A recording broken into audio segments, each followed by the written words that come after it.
Good evening. My name is Father Thomas Hurst, and I'm the President Rector of St. Mary's Seminary and University. In the name of St. Mary's, and in particular in the name of the Ecumenical Institute of Theology, I would like to welcome all of you to our annual Dunning Memorial Lecture. This lectureship was established with a gift by J. Fitzgerald Dunning near the inauguration of our Ecumenical Institute in the late 1960s.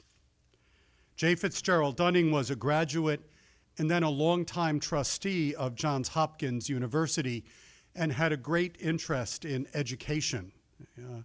His family's pharmaceutical company was famous for not education, but for the invention of mercurochrome in 1919. So we are very grateful to the Dunning family for this lectureship that's brought scholars such as Jeffrey Wainwright, Walter Brueggemann, James D.G. Dunn, Bishop Tom White to St. Mary's.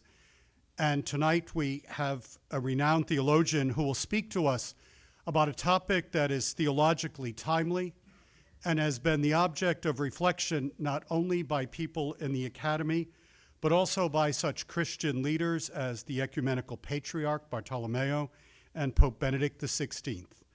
Our topic tonight remains a challenge for our society and for believers alike. I'd like now to introduce Dr. Michael Gorman, the Dean of the Ecumenical Institute of Theology, who will introduce our speaker.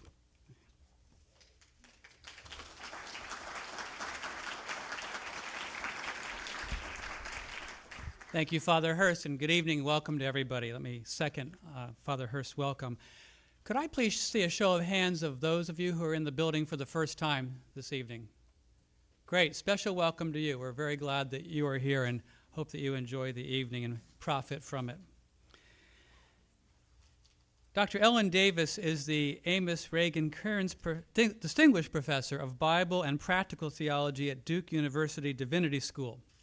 She is the author of 8 books and many articles, and her research focuses on the influence of biblical interpretation on faith communities and their response to the issues of the day, such as the one we're considering this evening. Some of her books are for sale on the table in the back, and we've had a book signing before the lecture, and we'll have one as well afterwards. I especially recommend to you her latest book, Scripture, Culture, and Agriculture, which is an agrarian reading of the Bible and obviously relates directly to this evening's lecture. Dr. Davis is a distinguished professor, having taught at Union Theological Seminary in New York, Yale Divinity School, Virginia Theological Seminary, and now, of course, at Duke University Divinity School, where, among other students who are very fond of her, is my son. So it's a personal connection here. Most recently, however, someone greater than my son, namely the president of Duke University, recognized Dr. Davis's contributions, and the entire university just about 2 weeks ago announced in public her being named the Teacher Scholar of the Year at Duke University for this year. Yeah. Notice that I did not say Duke University Divinity School, the entire university, so it's quite an honor. I'm very proud of her for that and very glad that she can be here just after receiving that award. So, the topic for this evening, A Living Creature, a Biblical Perspective on Land Care and Use. Without further ado, Professor Ellen Davis.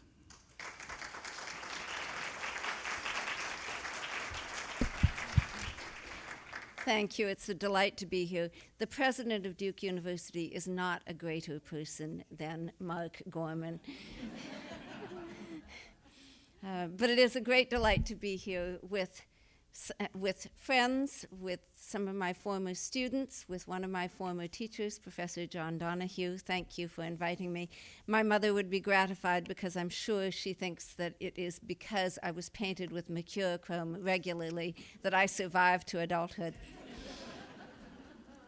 So, okay. My title is A Living Creature, a Biblical Perspective on Land Care and Use. My topic this evening, land care and use, is one in which I will give particular attention to how we use and abuse the land in relation to its capacity for food production, a subject about which the biblical writers have a great deal to say. However, I begin not with dry land, but with the ocean floor. For a moment, not with the Bible, but with the gushing hole in the ocean floor that impressed itself deeply and lastingly, please God, on our awareness during the course of this year of our Lord 2010. If we are wise, we will not simply get over the Gulf Coast oil hemorrhage and continue thinking and acting just as we did before. For if we have learned anything at all from this tragically predictable accident, it is that the earth is not as we had believed it to be. Having watched it bleed for months, we are better able to see that the earth is not a machine, nor is it merely a convenient repository of useful goods. Journalist Naomi Klein comments, after 400 years of being declared dead, and in the middle of so much death, the earth is coming alive, end quote.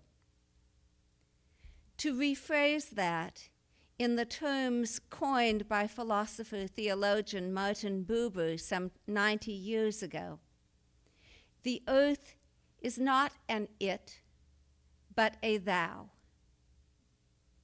If we are wise, we see that by its very nature, the earth invites us into dialogue, into a relationship that is more than instrumental, a dialogue and relationship that includes God as well as the creatures. Moreover, if we see the wide significance of that most disastrous human violation of a terrestrial boundary, then we will recognize that the oil spill indicts some of our most deeply established practices, and not just burning fossil fuels in our own tanks and furnaces, though that would be plenty, wouldn't it? Less obviously and even more fundamentally, we should perceive through the oil gush the precariousness of our eating practices, in that oil is now indispensable to the way food comes to most people on this continent and increasingly around the world. We eat from an industrial system that is itself hungry for oil. In the year 2000, the food industry consumed some 10% of the total energy used in the US, the vast majority of which comes from petroleum. Fossil fuel is used for the production of the chemical fertilizers that hybridized or genetically modified seeds require. It's necessary for the operation of industrial-scale tractors and other heavy farm machinery, and for transporting food products hundreds or thousands of miles to processing plants or slaughterhouses and on to market. Now standard practice, regardless of whether the same food item is produced and could be processed regionally and locally. Thus, the wound in the ocean floor and our dominant food production practices are essentially connected on the ground. They are also connected ideologically, in that both reflect a serious misunderstanding of the created order and the human place in it. As I have already implied, that misunderstanding is in the first instance not scientific, but rather philosophical and theological. It is a misunderstanding deeply embedded in our culture, and it ramifies through our culture. For eating is the most essential cultural act. If a culture does not arrange for people to eat, then it is immediately out of business. If it arranges for people to eat unsustainably, then the culture declines quickly or slowly. If habits are not reversed and damage repaired, a society and its culture eventually collapse. Eating is also the primary ecological act of any culture. Agriculture and animal farming are the activities whereby we humans most regularly and essentially interact with non-human creation. Viewed collectively, these are our most damaging activities. According to the 2005 United Nations-sponsored Millennium Ecosystem Assessment, agriculture as currently practiced may constitute the, quote, largest threat to biodiversity and ecosystem function of any single human activity, end quote. Gidon Heschel of Bard College says that 75% of the environmental degradation on this continent can be traced to agriculture, and especially to industrialized meat production practices. The burden of this lecture is not to catalog our agricultural woes, although I will do some of that for the sake of clarity, but rather to show that this widespread cultural disaster concerns us as people of faith, precisely because it represents a profoundly inadequate reading of the Bible. It might seem fanciful to suggest that much of anybody, except possibly the extremely quirky, cares what the Bible might have to say about food and food production.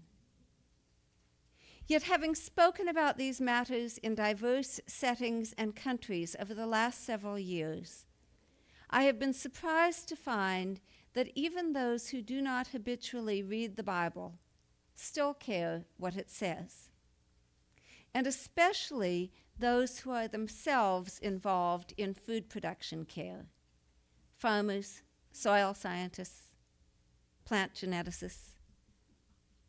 Perhaps there is a kind of practical theism that informs the thinking of those who deal daily with the essential means of life. For they know that food is not a given on this planet. Especially they care when they realize, often with surprise, how much the Bible, and especially the Old Testament, has to say about maintaining adequate food and water supplies, about protecting the fertile soil and at the same time protecting the economic viability of farming communities.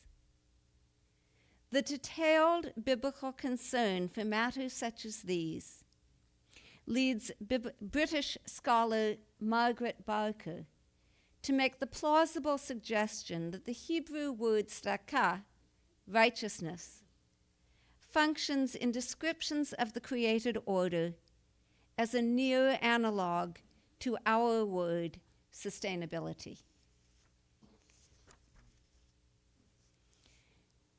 The basic principle that informs all biblical thought about land use and care dovetails with Naomi Klein's observation about a living world, the one I quoted a few minutes ago: after 400 years of being dead, the world is coming alive.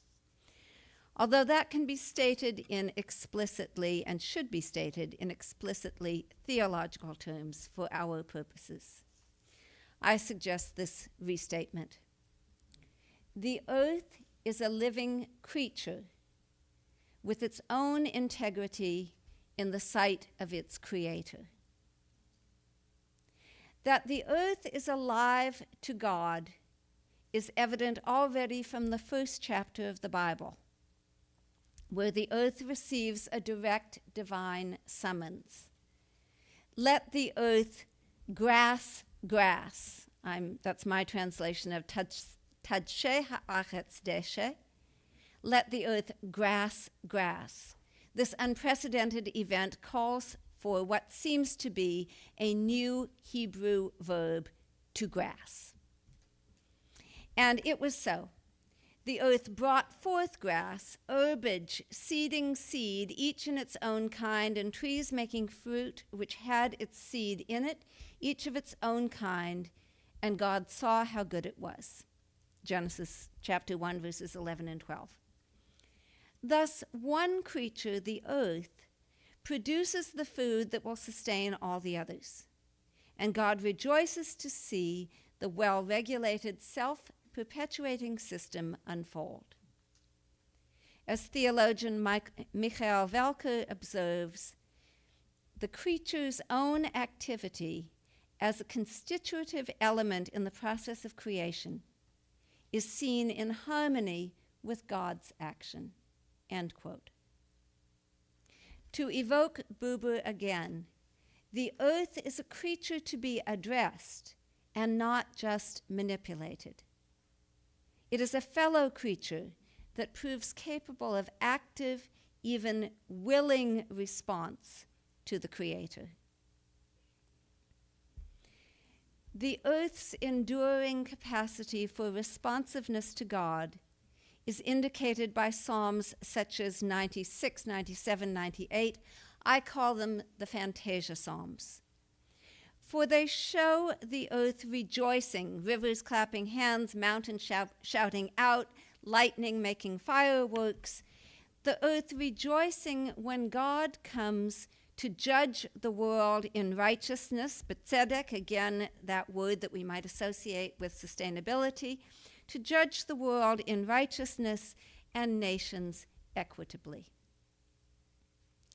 Such a picture of the world of non-human creatures celebrating the advent of God underlies the assertion in the letter to the Colossians that the gospel of Jesus Christ, the firstborn of all creation, has been proclaimed en passe ktise, in the hearing of every creature under heaven. You might also translate that, the whole creation under heaven. These biblical views of a creation fully alive to God would seem to challenge the conventional modern view of what it means for humans to have dominion over their fellow creatures, citing Genesis 1, 26 to 28. Certainly in the context of the first chapter of the Bible, dominion exercised by the one species made in God's image is meant to be a source of fruitfulness for the others. In our current cultural context, dominion is readily confused with domination, the imposition of brute force with no benefit conferred. Therefore, I would suggest that the divine charge in Genesis is more adequately rendered, let them exercise skilled mastery among, radaba is the Hebrew phrase, let them exercise skilled mastery among the fish of the sea and the birds of the sky and every life form that creeps upon the earth. These are, of course, the fish of the sea, the birds of the sky, the life form creeping upon the earth. These are, actually, it's the fish of the sea and the birds of the sky are the creatures which are blessed and charged to pru'urvu, be fruitful and multiply on the fifth day of creation, one day before humans have been created and similarly blessed. Surely the prior blessing of the creatures of sea and sky conditions the exercise of our own blessing to be fruitful and multiply. Michael Welker's further comment is apt. God creates by bringing different creaturely realms into fruitful associations of interdependent relations that promote life. End quote. But of course, our associations with the non-human creatures are often deadly rather than fruitful. And the Gulf oil gush is just the latest evidence of that. Already in the 8th century BCE, the prophet Hosea saw that we could utterly miss our calling, with the result that, citing Hosea chapter 4, there is no truth, no covenant commitment, ein chesed, and no knowledge of God in the land. And humans perish, again citing Hosea, humans perish among the animals of the field and among the birds of the air and even among the fish of the sea. Here in chapter 4, Hosea is citing Genesis 1, or rather, the prophet is, I know that Hosea is writing before Genesis, but I'm not going to go into that. It's an echo, okay? But it is a parody of Genesis 1, showing how our exercise of skilled mastery among the creatures can become a curse, Allah, his word. So what does all of this have to do with our practices of food production? To begin to trace a connection, we need to look more carefully than either scholars or church people normally do at the statement immediately following upon the creation and blessing of the humans in Genesis 1. It is a statement about divine provision of food for all creatures. Listen. And God said, whoa, hine, I have given to, I now live south of the Mason-Dixon line, I've given to y'all, it's a second person plural, it's important here, I have given to y'all all the grains, seeding seed that are upon the face of the earth, and every tree that has on it tree fruit, seeding seed. It is y'all's for eating. And to every animal of the earth, and to every bird of the sky, and to everything creeping on the earth that has life in it, all green vegetation for eating. Vayihi chen, and it was so. Simple juxtaposition is the most common way the biblical writers link ideas. So think about this. We have the creation of humans, and then immediately God's delineation of the primordial food chains, grains and tree fruit for humans, other vegetation for animals. This is the only specification we get within the creation story of what it might mean for humans to live as the Imago Dei. Presumably, we are to take note of the inherent food sufficiency of the world, and we are to perpetuate it. Moreover, in the otherwise terse opening chapter of the Bible, elegantly spare in its phrasing, in that context, the repeated emphasis on zera, seed, is striking. Grains, seeding seed, masria zera, fruit trees making fruit, each of its own kind with the seed in it, and so on. Repetitions of this word seed, even to the point of clunkiness, draw attention to what is, in fact, the most important biological feature of the lands of the Bible, namely the remarkably wide range of nutritious plants indigenous to the uplands of the Middle East, especially the large-grained cereals and legumes that made that region a cradle of agriculture some 10 to 12 millennia ago. It is a region rich in seed, the basic unit of life. It would seem, then, that the first chapter of the Bible addresses humans as food producers, and moreover, as those responsible for heeding and maintaining the fruitfulness of what we call natural systems, although the biblical writers would call them ma'aseh yedei Elohim, the works of God's hands. that this is indeed part of what it means to enact God's image and exercise skilled mastery among the creatures.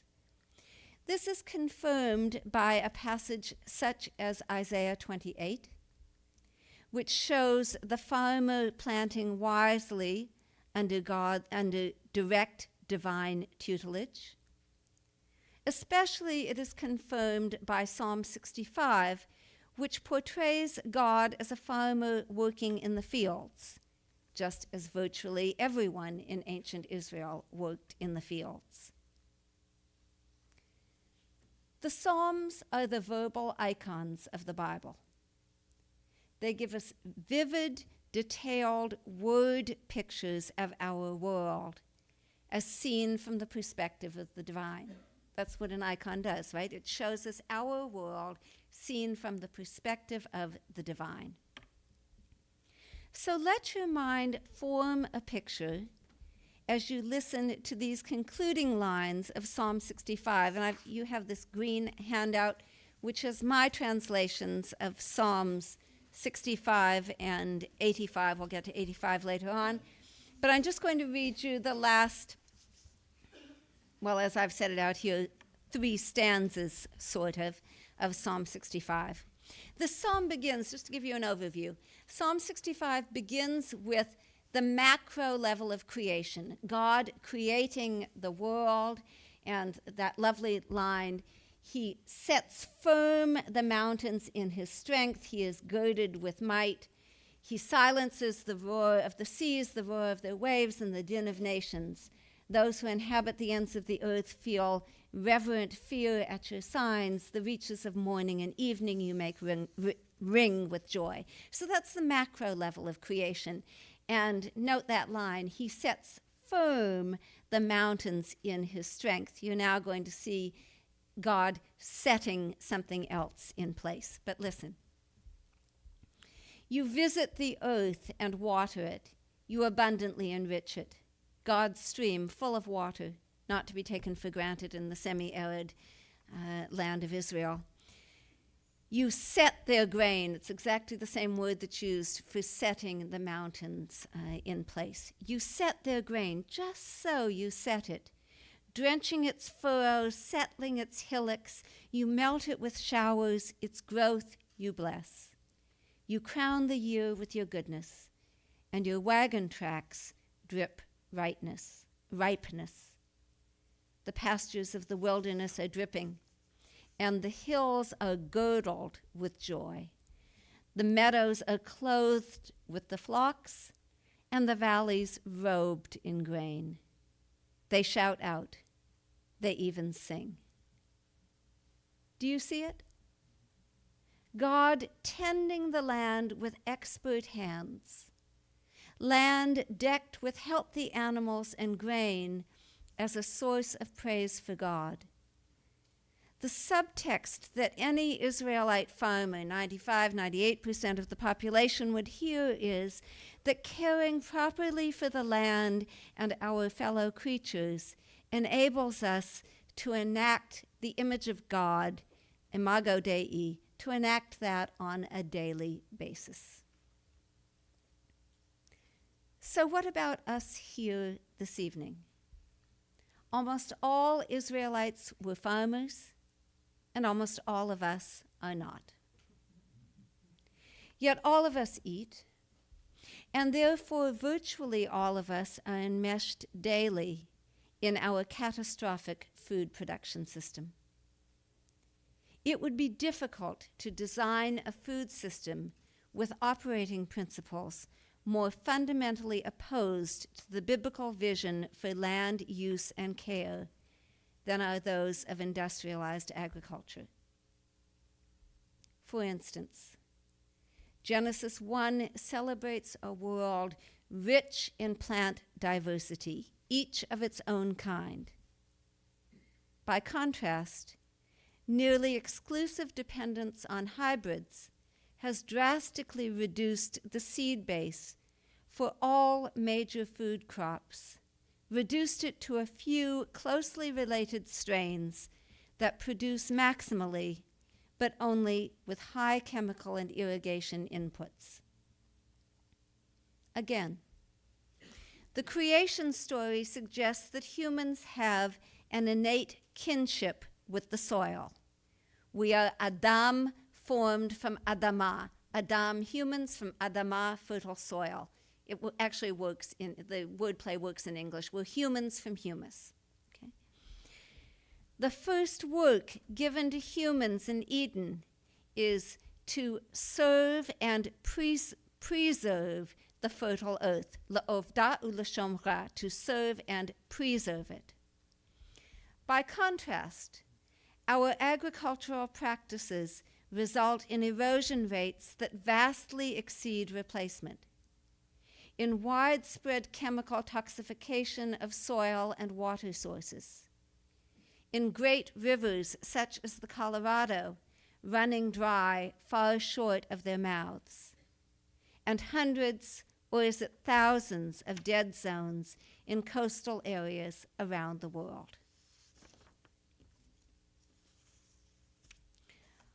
Once again, by way of contrast, the biblical writers envision Israel as a land of small, independent farmers, living on their land from generation to generation. Arable land could not be sold on the open market in ancient Israel. It was regarded, arable land, Adamah, was regarded not as a commodity, but as a gift in trust from God. This arrangement was intended to provide long-term economic protection for farm families and also protection for the land itself.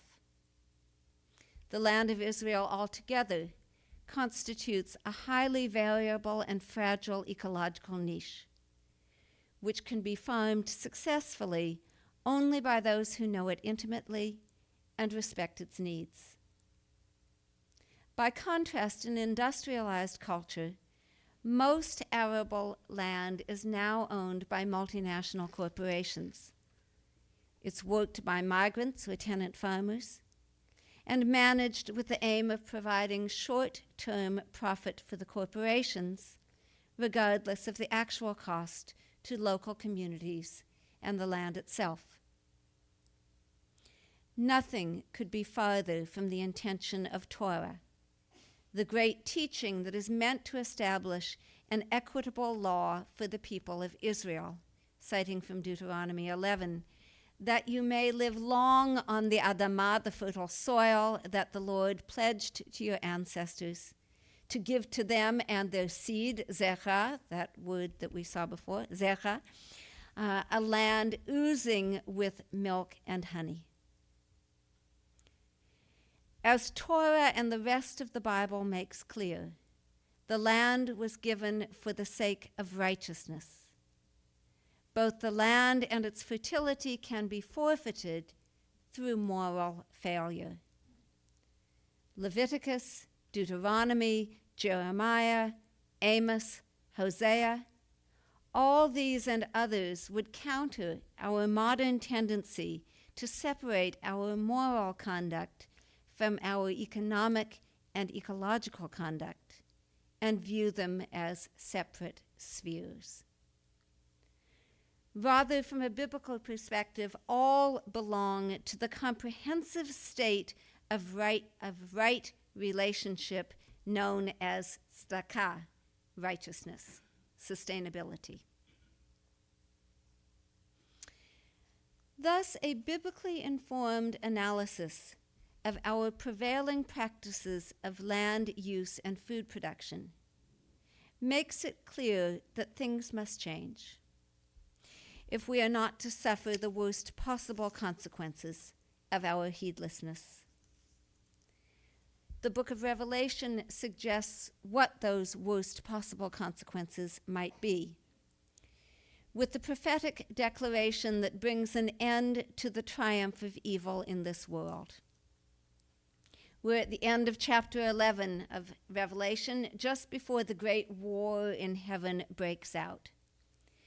The seventh angel has blown his trumpet and declared in words made memorable by Handel The kingdom of the world has become the kingdom of our Lord and of his Messiah.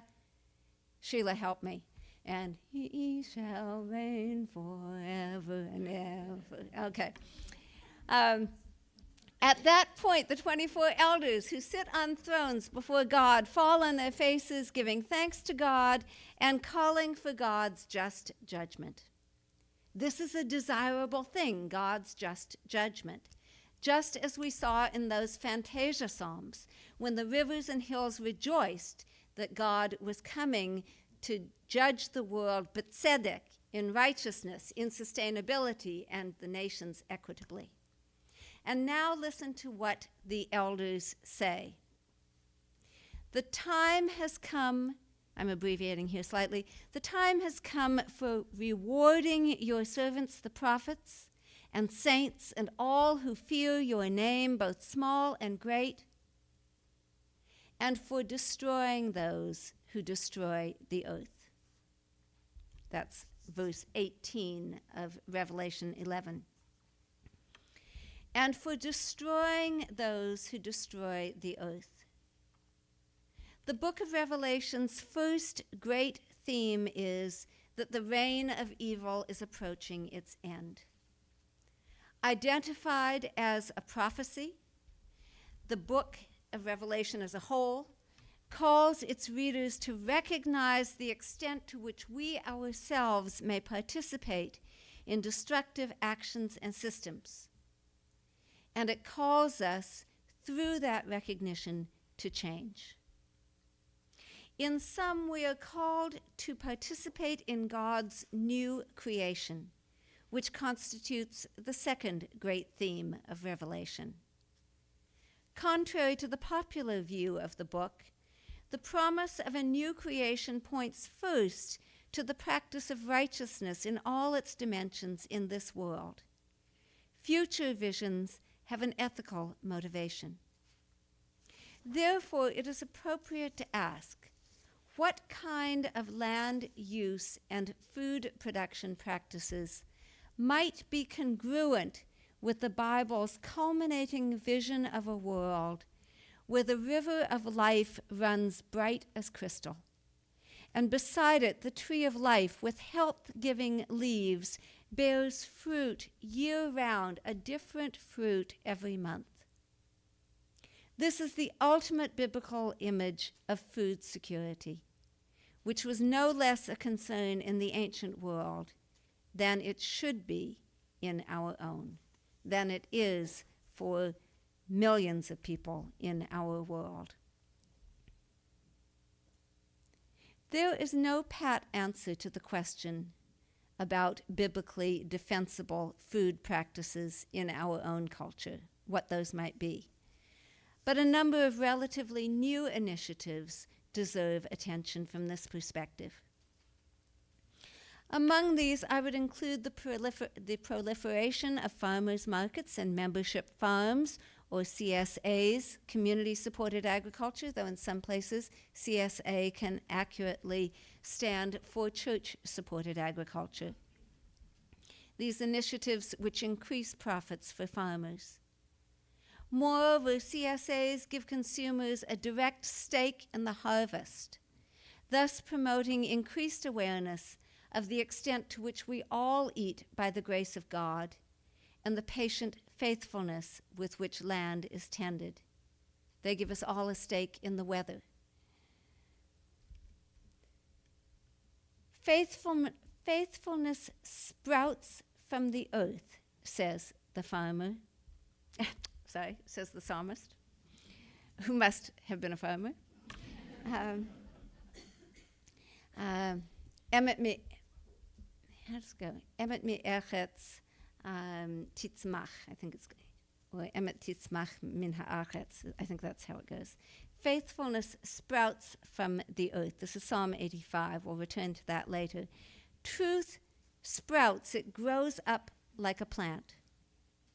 We might see signs of that in community gardens planted on church lands, especially those, I saw this in Louisville recently, especially community gardens planted on church lands that provide immigrants with land access and tool and seed sharing opportunities, or provide nutritious food and skills training for urban adolescents and the rural poor. This I see in my own home area in North Carolina.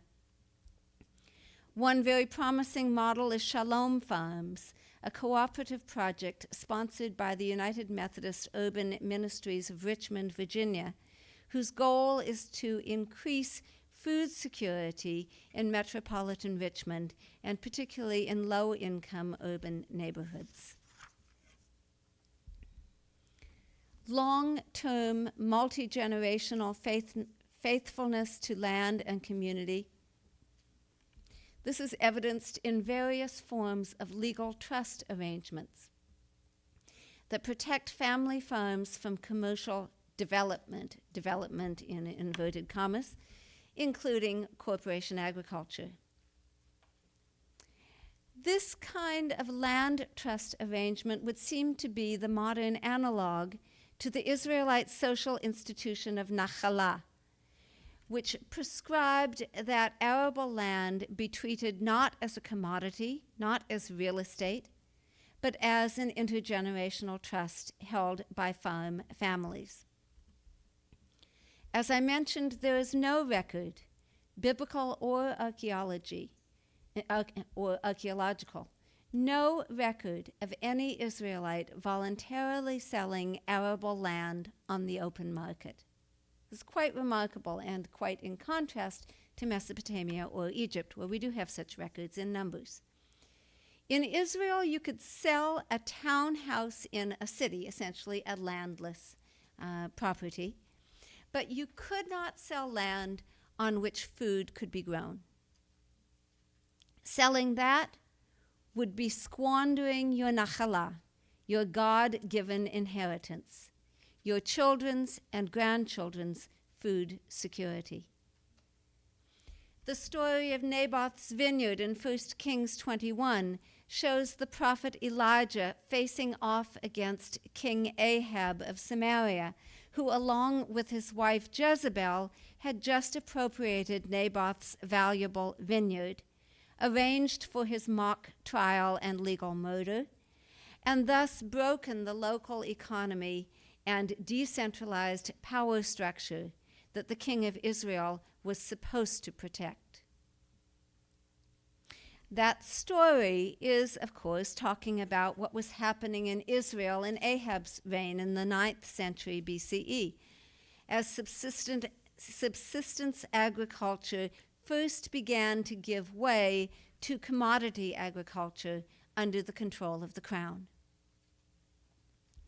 Nonetheless, there is some parallel between, on the one hand, the story of Ahab and Naboth in the 9th century, and the observation in the 20th century of sociologist and political scientist James Scott, comparing the functioning of 20th and now 21st century industrial agriculture to that of a totalizing state.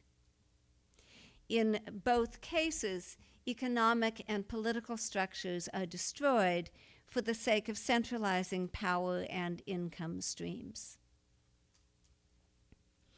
Briefly, two more examples of long-term faithfulness to land and community in our culture, specifically with regard to perpetuating the irreplaceable inheritances of land fertility and seed stock.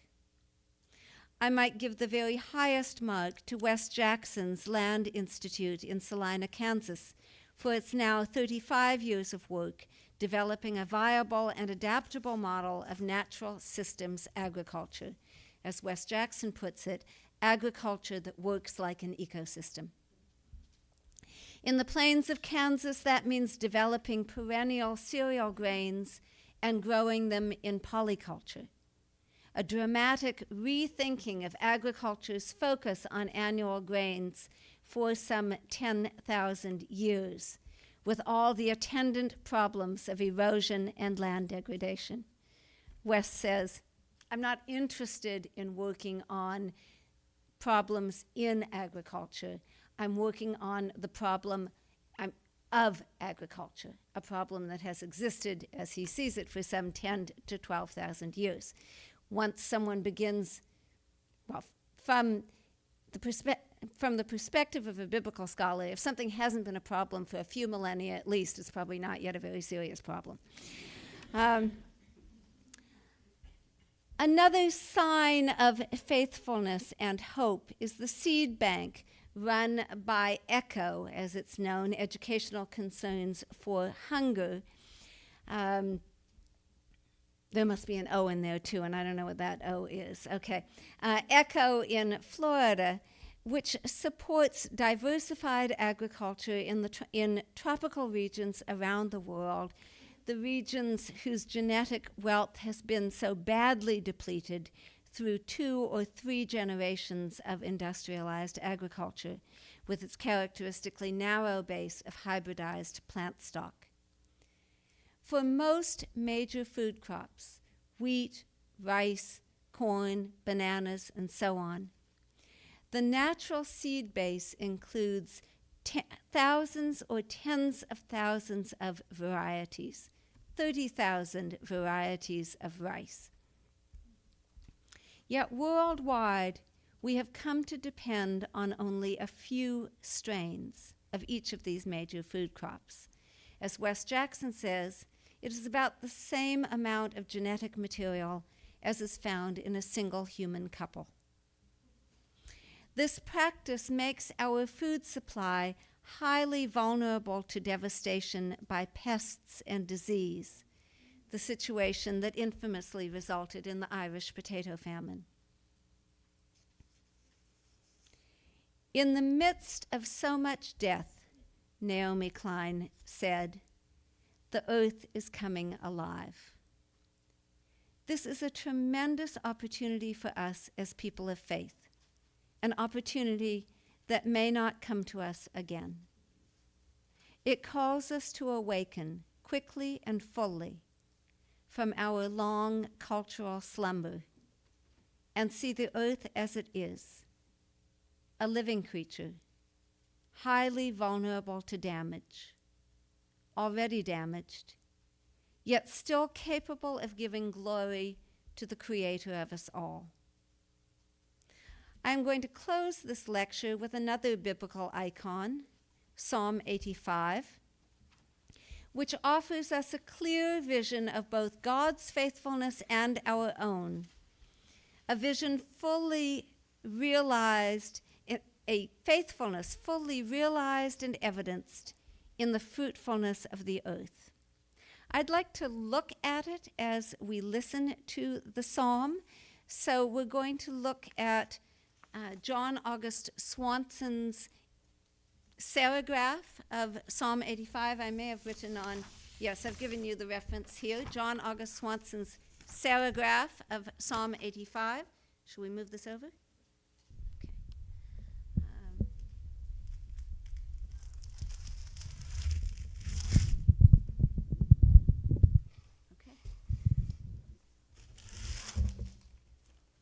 John August Swanson. Do some of you know his work, John August Swanson?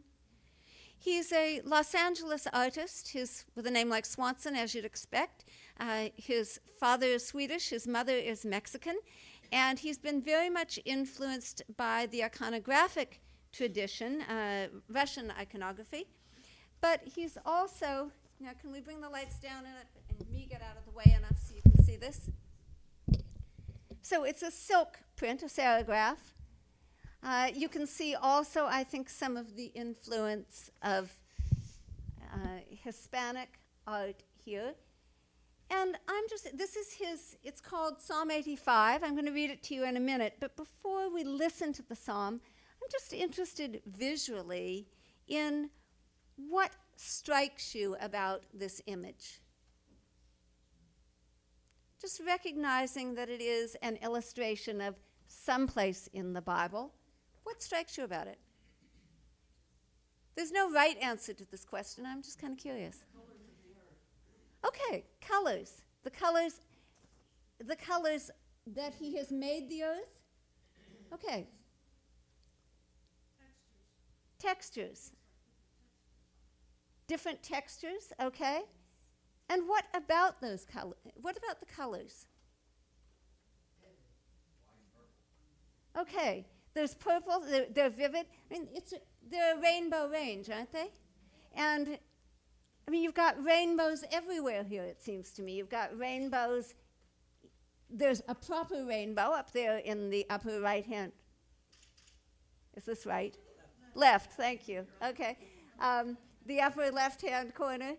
But also the sunbeams are on the order of rainbows, if you put them all together, and then this rainbow stream down here. Of course, the rainbow is God's covenant of peace with kol basar, all flesh, as it says in Genesis 9. Other things that strike you? If he's trying to image Eden, why would you? Okay. So a tree of life filled with birds, and actually I think there's no fruit on it, is there? But I think it's interesting that the person is located centrally in the middle of the tree. Okay. You want, yes? See a real interaction between the people and the land and the universe, and they're all rejoicing. They all seem to be.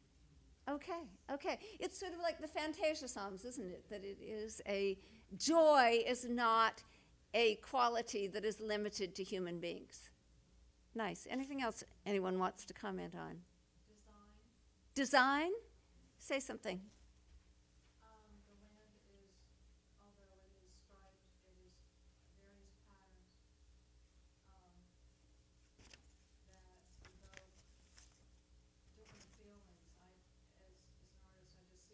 different patterns that evoke different feelings, like the way the stripes are going, and they interact with other contours, and it's a very overall whole that works throughout as a unified image. Okay. That way. Thank you. I'll repeat some of that for those of you in the back. It is different patterns, but they work together as a unified whole. We had before textures being mentioned here. It's a sort of total composition. Is that what you were saying? Okay. Thank you. Yes. I noticed the children. You know, here we have adults working in the field, but the children are there with them. And the other creatures, the geese, the hens, the dogs, everybody's there. It's not just people and plants. Okay. So children are present and belong in this landscape. All right. Suddenly I'm seeing words. I'm sorry? I'm suddenly seeing the words that are written into some of the lines. And he's citing Psalm 85 here. Okay. But interesting that the words you only notice that later. Yeah. Good. Okay. Yes. The vast majority of the work is either sun or earth. The vast majority is sun or earth, which is to say the people are is that what you were thinking, that the people are proportionally less than sun or earth? Interesting comment. Okay. Yes. There don't seem to be any partitions. There's nothing that suggests that this space is your space, this is my Okay. space, this space is for chickens, this space is for planting. There's no partitioning. Okay. So one flows into the other. Yes. But the only water is water being poured from that single bucket. Fascinating. Down there. Yes. Okay. Right there. And so what do you, noticing that that's the only water, what? Or is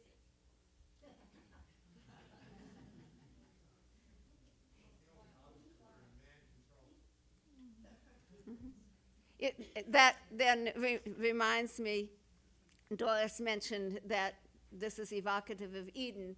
It reminds me of the beginning of chapter 2, before the human being was present to water the earth, the mists watered it. So it was a self-sustaining system. And possibly what one could say is that the human contribution, while not insignificant, is obviously not enough to sustain the system by itself. You couldn't have the illusion that this works because humans are making it work. Yes? The clothing, the colors of the people's clothing, I think, because it reflects the colors of the earth, one gets the sense that they emerged from the earth, in a sense, or that they're Nice. there's a unity there. Okay. Okay. In connection with that, I just want to say that the word, I told you that Adam, human being, from Adamah, fertile earth, can be sort of paraphrased in English with human from humus. But what you miss in there is the notion of color. And what you just said about the color of the clothing shows that the people emerged from the earth. Adam and Adamah actually, the color words in Hebrew. The word Adom means reddish brown. And Adam, Adamah, all from the same root. And reddish brown is, of course, the skin tone of people in the Middle East, but it's also the skin tone of the earth, which geologists call terra rasa. It's a reddish brown, rich soil. So again, from that pun, wordplay, you get the sense that people are emerging from the earth and that our relationship is one of kinship rather than instrumentality. Okay, I'm now going to read you the psalm. I've got it all here. And you have it on your sheet. Okay. You favored, O Lord, your land. You turned the fortunes of Jacob. You forgave the crimes of your people, covered all their sin. You gathered in all your wrath, made restoration from the heat of your anger. Turn to us, O God of our salvation.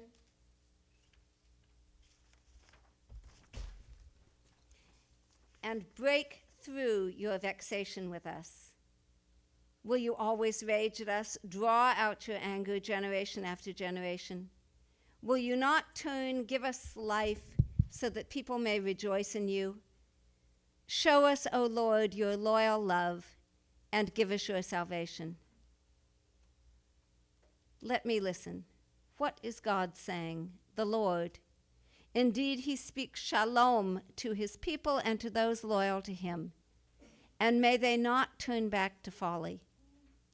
Yes, his salvation is close to those who fear him, so glory may dwell in our land. Loyal love and truth meet, righteousness and shalom kiss. Truth sprouts from the earth, and righteousness peers from the sky. Yes, the Lord too will give what is good, and our land will give its yield. Righteousness walks before him, and may he set his steps on the road. Notice, with an ear bent toward God, the psalmist prays that the people may turn from their folly so that glory, I capitalized it because it's a biblical term for God's palpable presence, so that glory may dwell in our land. Righteousness walks before him, and may he set his steps on the road.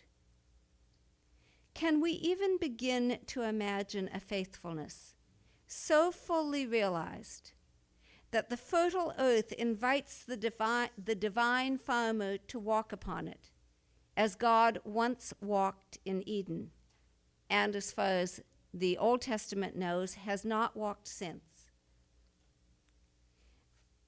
The fertile earth invites the divine farmer to walk upon it in the path marked out by righteousness, sustainability.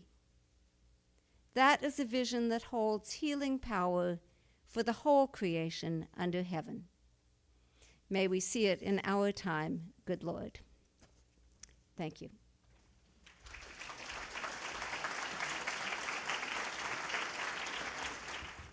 I've asked Professor Davis to repeat or summarize questions that come from the audience.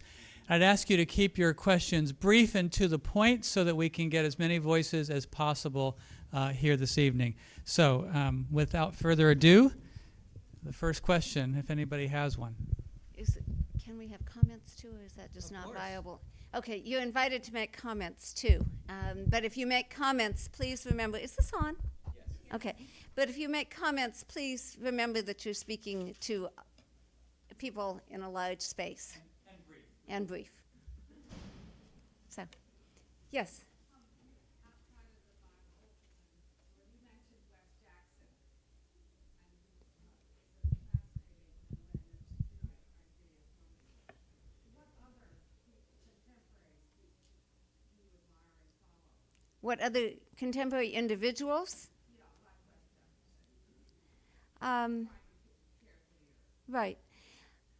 Well, I would say that I was mentioning their particular initiatives, and particularly I wanted to mention a couple of things that are scientific when I mentioned ECHO and the Land Institute, because I think it's easy. I will answer that question. Oh, the question was, what other contemporaries do I admire and follow? The reason I mentioned those two initiatives in particular is because they are scientific, and I think it's important for people to understand that I'm not suggesting that we repristinate the Iron Age. I think it's easy for people to listen to this and think that it's that it's sort of an exercise in nostalgia, which obviously is going to profit us nothing. But I would also say, outside those kinds of scientific initiatives, my work would not be possible without the writings of Wendell Berry, and I've heard West Jackson say that it would be impossible to do the work and bear the pain of our present time were it not for Wendell Berry. I was saying earlier to the faculty here that I think in a time when globally the food production system has never been more desperate than it is now, that I think God has raised up a generation of writers, philosophers, people to work on the food system and that bring a level of sophistication and complexity and subtlety to the questions that, in my view, they have not been treated with that kind of complexity and subtlety since probably the ancient world. You know, when I would look at what I call the agrarian prophets of the Hebrew Bible, Isaiah, Micah, Hosea, and Amos, and also in the Greek world, Hesiod and Homer.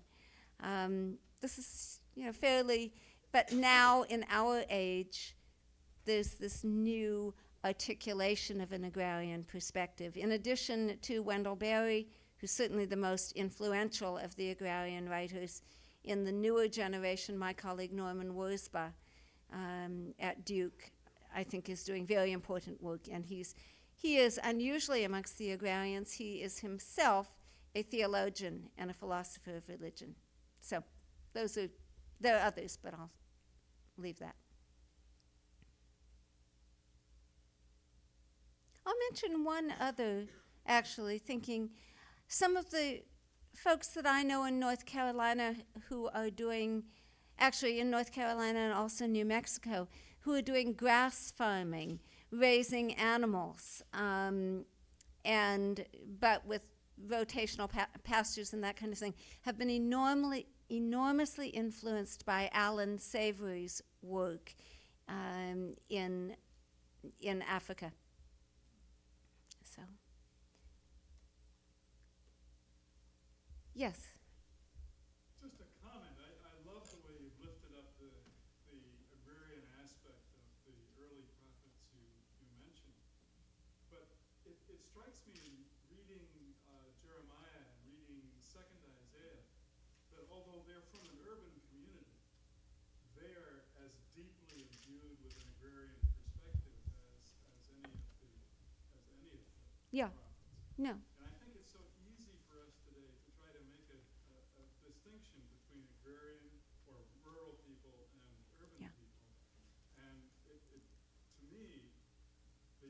uniformity, the way in which that agrarian perspective permeates through all of the prophetic texts shows how that distinction is a modern artifact and not original to the biblical tradition. Yeah, yeah. No, I think that's absolutely right. That, just to repeat in case anyone didn't hear, that the distinction between urban and rural is a modern distinction. It at least, that distinction might have been more meaningful in Mesopotamia, for instance, where there were large cities, than in Israel, which is essentially a land of small cities and villages. And it's interesting, that distinction still is perpetuated in the work of a number of contemporary biblical scholars who would say that the Bible is not terribly helpful on this because it was written from the perspective of urbanites. Well, I think that's a mistake. And if there is a dichotomy to be drawn, and I think there is to some extent within the period of the Iron Age, so most of the Hebrew Bible period, it would be not between city and village, but between the tiny, tiny percentage of the population that was essentially the royal circle. And to put it in geographic terms, it's basically the royal acropolis and the whole rest of the country. Because you see this in Deuteronomy, blessings are you as you go in and out of your city. We see it in the book of Ruth, that Boaz is farming the fields, the grain fields, outside the wall of the city. You can still see them below Bethlehem today. So most people living in the city were farming just outside, as you pointed out. Yes? I wonder if in your exploration of texts, if you had looked at First Enoch at all? No, tell me. In First Enoch, at the time of the Great Judgment, the people who are really, really, really in trouble are the landowners. They're the ones who are going to get it. And it's just the landowners. It's not the evil landowners, but I think that's usually interpreted as they must be people taking advantage of those living on their property, as opposed to, now you make me wonder if it's just because they presume to own arable land, if maybe that's the sin that they're going to be punished for in the Great Judgment. Right. What is the word that's used for them? Do you know? I can't recall. I don't recall. Yeah. And what's the date of First Enoch? 250 BCE. Okay. Would Okay. be the part that Right, 250 BC. Well, did everyone hear this comment about First Enoch, and the ones who really get theirs in the Great Judgment are the landowners? What comes to my mind is again, another moment of land transformation, actually, that's happening in the Greek period in Palestine.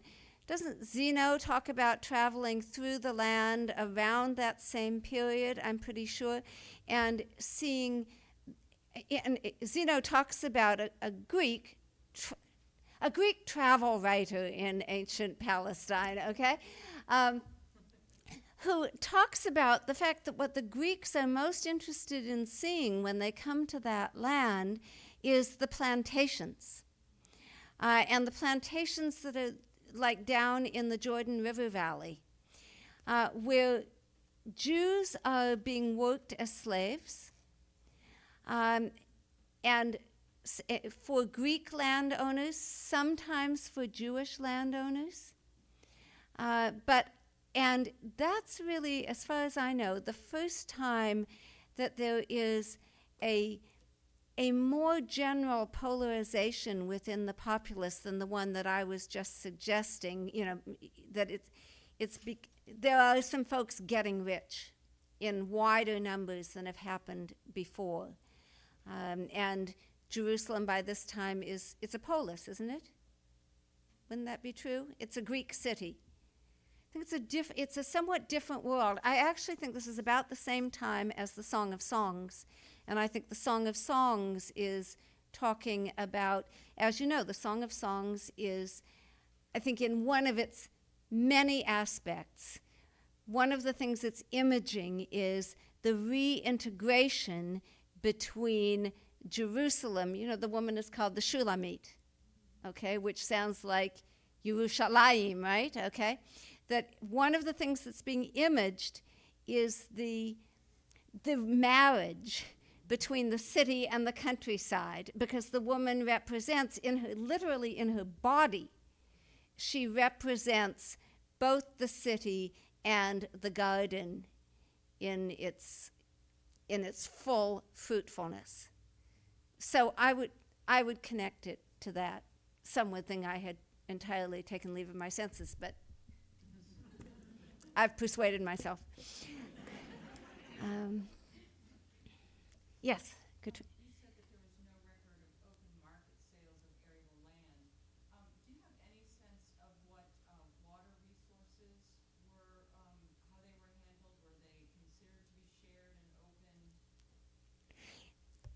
It's something I have not studied as much as I should, but certainly it's interesting, isn't it, that in Genesis, isn't the first war fought over Abimelech's wells, Abimelech's men stopping up wells? So already we're knowing that sharing the water resources in the land is the greatest threat to peace, as it remains in that land ad hayom hazeh, to this day. That's the clearest instance I can think of. The other instances I can think, certainly water is a major image in the Hebrew Bible of the lack of water is inevitably a sign of God's disfavor. And so Jeremiah 14, written on the occasion of the drought, it's interesting that the word that's used is the big guys are sending the little guys out looking for water, and they come back and they're ashamed and they cover their heads. You know, it's moral language that's being used. There's no water and they're ashamed. If you look in Joel, second chapter of Joel, there's a lot of language of it's the locust plague, as you know, but the land generally is it's withering, it's drying up. The same words that are used of the land, avel, the Hebrew word for mourn, also means to dry up. And the word yavesh, in those of you who've taken Hebrew in the Hiphil, hovish, is being used that people are experiencing, the land is experiencing dryness and the people are experiencing shame. And if you look at an English translation, it's not obvious because they're translating one set of those words as shame and the other set as drying up. They're the same word in Hebrew. It's again this notion that physical reality and moral reality cannot be neatly divided into separate spheres. So that's not, Katrina, exactly an answer to your question, but I think it points in the direction of the ways in which we need to think. Certainly in our time, we're going to be seeing probably, as the decades go on, at least as many water wars as oil wars. In fact, what was I just reading I think I was just reading this morning in the Times about, or maybe last night in the Times, there was a report about in Syria, and in northern Syria, a number of villages in an area that was the breadbasket for Syria is now becoming depopulated. And in people's own lifetimes, their farms are now turned into deserts. And one of the reasons is drought. Another is the reason that the Euphrates is being dammed further upstream in Turkey. So, yes. In this country too, in Colorado, so that water doesn't get to New Mexico. Right. Yeah. Yeah. So, okay. I'm wondering if the idea of the right relationship with the earth or righteousness is reflected in any way in the New Testament, or is it lost? Right relationship with the earth being reflected in the New Testament.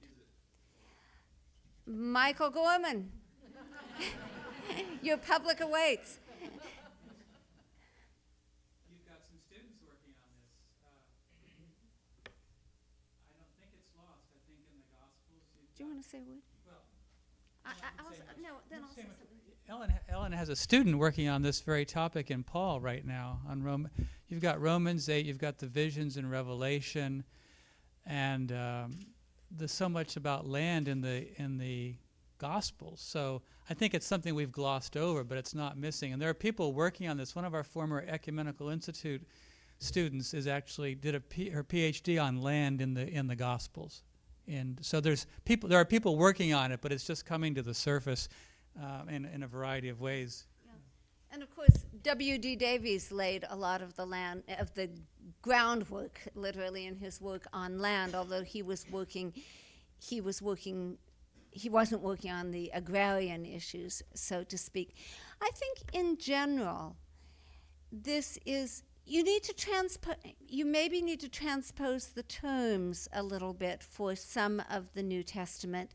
I remember a conversation that I had with my colleague Richard Hayes some years ago now about this, and he said, but land doesn't have the same significance in the New Testament as it does in the Old Testament. I said, well, I think you need to look at references to creation and new creation and not simply at references to land. It is to some extent a different frame of reference, although I do think that the land and the farming issues are present as well.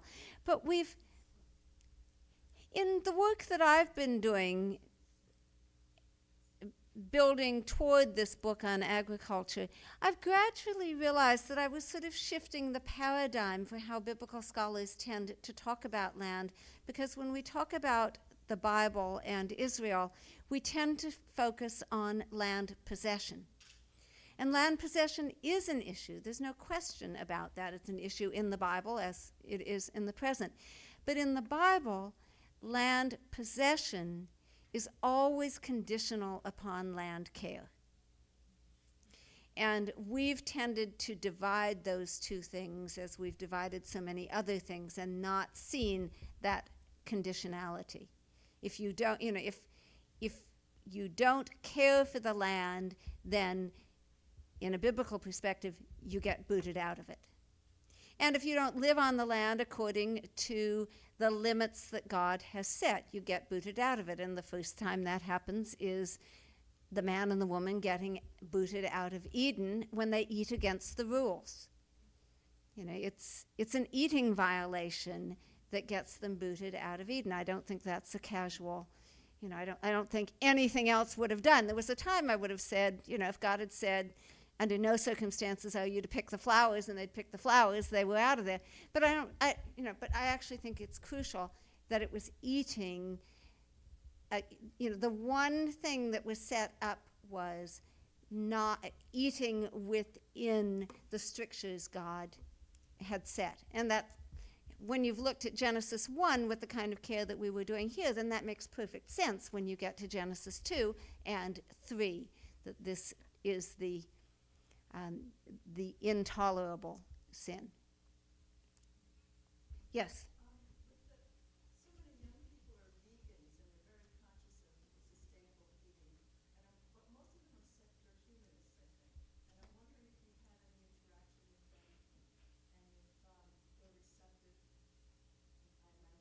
Yeah. The question is whether I've had interaction with vegans and whether they are interested in this line of approach. I have had some. I think I don't personally think the core issue has to do with whether one eats animals or animal products. I think it's an issue, but I don't think it is the core issue. I think it is what is the cost of those animal products, and the real cost to the earth, and not just the cash cost in our system that artificially makes animal products cheap. But I have been surprised. These folks aren't necessarily vegans, but it might give it. I don't have enough experience talking to vegans to be sure. I haven't taken around an adequate sample, but I have been surprised the several times I've spoken at the Land Institute with secular humanists. You mentioned that most vegans at least are secular humanists. And at the Land Institute, where I'm mostly speaking to soil scientists. And I remember once Wes Jackson said he had his doctoral students, the doctoral fellows who were at various programs around the country. They came together, and he asked me to speak to them along the lines I've spoken to you tonight. And he put me first on the program, and I said, Wes, I'm going to talk about the Bible. He said, oh, they're going to love it, Ellen. Don't worry about it. And I was really surprised. In the course of then the several days that followed, probably every single one of them at some point came up to me and sort of walked alongside and said, I think this would have made sense. My grandparents went to church, and this is how they thought about things. And it was as though it was sort of somewhere part of their heritage, but they'd never heard it in terms that they could connect it to anything that was meaningful to them. It really surprised me. And on another occasion, some of you have heard this from me because it happened, and then I will stop. The very first time I went to the Land Institute, and I was just doing a Bible study with the what were they called? The interns, I guess. And I was teaching at Yale Divinity School at the time, and so a very urban environment, New Haven, Connecticut. And I was just new at teaching this stuff, so I was really eager to hear what these farmers would think of reading the Bible from this perspective. So we were looking at the cursing of the land in Genesis 3, okay?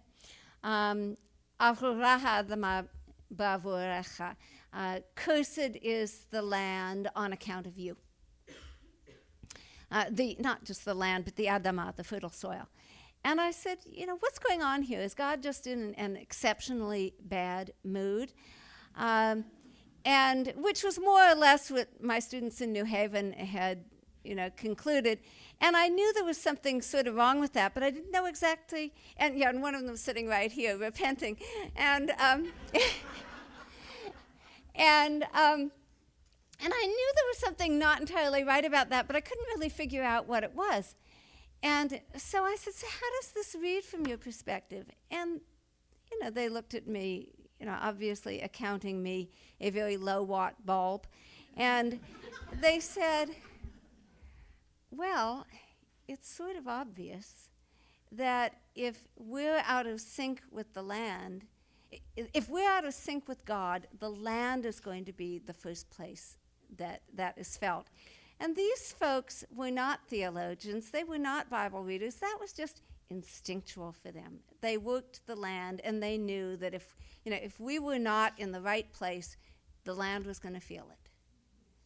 And so I guess I would just say that to a lot of people who are the age of some of the people in this room, a lot younger than I am, this makes sense at a kind of gut level in a way that I think it doesn't necessarily to my own generation, which is still trying to figure it out up here. I mean, and so a lot of my work in the last 20 years working on this has been to show how it actually does work out in, what are the historical connections that need to be made, what are the exegetical connections that need to be made, what are the scientific connections that need to be made even by a non-expert such as me. But to a lot of people who are much more conscious of what they eat than my generation there's a kind of instinctual awareness that these things are all bound up together. That's my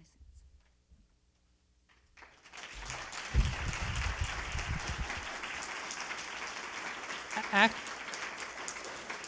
Actually, I had one more quick question. It's not a quick question, but maybe you can give us a couple of examples. A lot of people in this room are future pastors or highly connected with church and ministry, and that many of us live in either urban or suburban contexts where we have very little connection to the land. Both theologically, and since also you're a professor of practical theology, can you give us a couple of hints on how to make that connection more real, both theologically and practically in our churches? Sure. Do you have any? Yes, I think it's a crucial question, and it's actually why the last chapter in my book on agriculture is devoted to the city. Because I think that we need to connect, we need to make this marriage, as I was using the image that I think the Song of Songs provides, we need to make the marriage between the biblical metaphor for the city and its relationship to the rural villages around it. Israelites didn't live out on ranches. They lived in farming villages around cities. The biblical metaphor is Emu vanotecha, the mother and her daughters. So it's an image of mutual belonging and loyalty and caretaking between the city and the city and its breadbasket, as we would say. In some places, and I actually think that Maryland has a fair amount of this, as does North Carolina, there still is a sort of peri-urban area where there is a fair amount of gardening and farming being done. Am I not right that this is true in this state? Okay, I think this is tremendously important. The fact I lived in Manhattan 25 years ago, and I'll be going back there tomorrow, and when I'm in Manhattan now, I'm struck by how much local produce I can buy on the street there. I think this is interesting. And in fact, I'll be meeting in Manhattan with the Bishop of New York, the Episcopal Bishop of New York, who wants to know how, as he put it, this great cathedral can be involved in the work of exactly this work that we're talking about to help the city be more sustainable. New York actually has, I write about this in the book, but a few years ago, New York was going to build a water filtration plant in the metropolitan area and realized that for a fraction of what they could build a plant for in the metropolitan area, they could attend to their watersheds and get the filtration done further upstream, and it would be more sustainable and much cheaper. So New York is already sort of beginning to move in this area. In terms of parishes, one important thing that can be done, some places have land and can plant. It doesn't have to be a big area that you plant. Something else that I have learned is that for a lot of very small farmers, it's prohibitive for them to sell their produce at multiple farmers markets because they have to buy a booth for a season, and that costs a couple of $1,000s a season. They don't have a very large margin, and so if they're doing it at 3 different places, that's going to take most of their margin. So one possibility is almost every church that's not in Manhattan has a parking lot, right? So that's one possibility that some places are doing. I mean, there are multiple things, but that's a thought. And I will just say that Duke Divinity School has now begun having 3 rural fellows come in each year, and the deal is that they will come to Duke on scholarship. They will be part of a cohort and attend some of these issues as part of their regular education, but then they're committing to work in rural ministry for their first 3 years out of Divinity School to build up those parishes. Maybe, that's our way as an educational institution of doing some partnering. Is there a way to do some partnering amongst dioceses within a diocese, I'm using Episcopal Catholic language, but whatever, within a church group, is there a way to partner between urban churches and rural churches in some meaningful way around this issue? And I'm going to say one more thing and then I'm going to stop. In my area, there is a church that there was a racially motivated murder about 15 miles outside of Durham. And in response to this murder, an African-American woman in the community, it was a white man married to a black woman, and they owned a 7-Eleven, and the man was shot in the head. And an African-American woman in the community had a vision that she was to give a piece of land to somebody in the community who had a vision for reconciliation. Her father had been the largest landowner in this county. That's quite remarkable in an African-American family, and he himself was the grandson of a slave. Her father is quite elderly woman. So she gave the land to the church, Cedar Grove United Methodist. They have planted a remarkable garden that has become a CSA in a rural area where there are many people in this area who don't have enough food, don't have indoor plumbing. But it was very hard. There are many farmers in the area who have suffered as farmers had, losing their living, were quite bitter over that, did not want the pastor, one of my students, Grace Hackney, they said, now, you don't need to, Pastor Grace, you don't need to be going down there by yourself. And she said, you're right, come with me. And so they started coming and delivering their manure, something no one had been interested in for a long time. And she held a service of lament one day at the church for people to come and just talk about what they had lost in the community over a lifetime. And so these old farmers came and they stayed for 2 hours and they told stories and they sang hymns and they read Psalms of Lament and they cried. And at the end, and some of these people, as I say, had been fairly against this whole project, they came up and they said, when can we do this next? So I think that providing some room for grief is a part of the work that needs to be done, and to recognize the loss that has happened, and as we move then toward some realistic vision of hope. Thank you.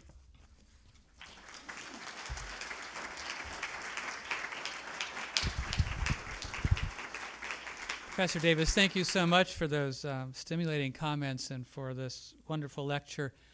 We've all got a lot to think about in trying to make these connections that you are urging us toward, and we're very grateful.